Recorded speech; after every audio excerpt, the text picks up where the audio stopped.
So I made a stupid comment, and that's all it was. I would never do that, ever. What 41-year-old Jeremy Rose calls a stupid comment, state police call a death threat.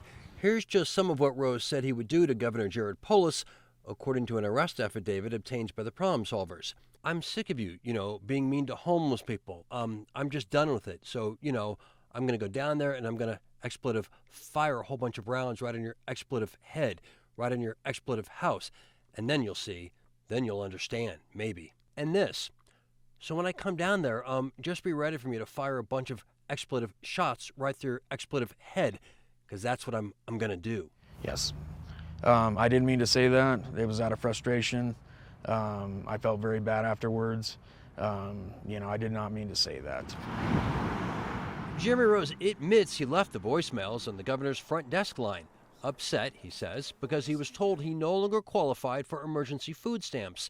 About 4 days later, he says the SWAT team showed up outside his apartment building in Aurora. And there was probably like 10 people there pointing guns at me. Now Rose faces a felony for retaliation against an elected official, but he wants the governor and everyone else to know he was never serious and never thought he would be taken seriously. It was not a genuine threat. I was upset because I couldn't eat.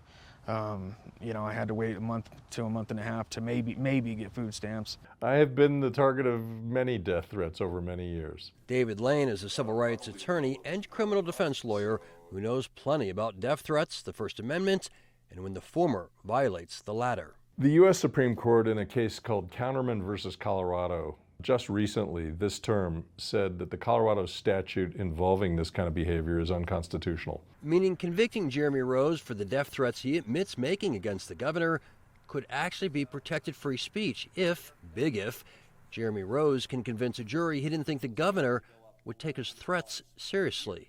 If the new standard is what is in the perpetrator's mind, won't that help Jeremy Rose's case? Yes, it will. This makes it tougher in Colorado to convict people. But Lane says this defense won't be a walk in the park for Rose. He has to convince a jury that he never believed Polis was going to take that seriously.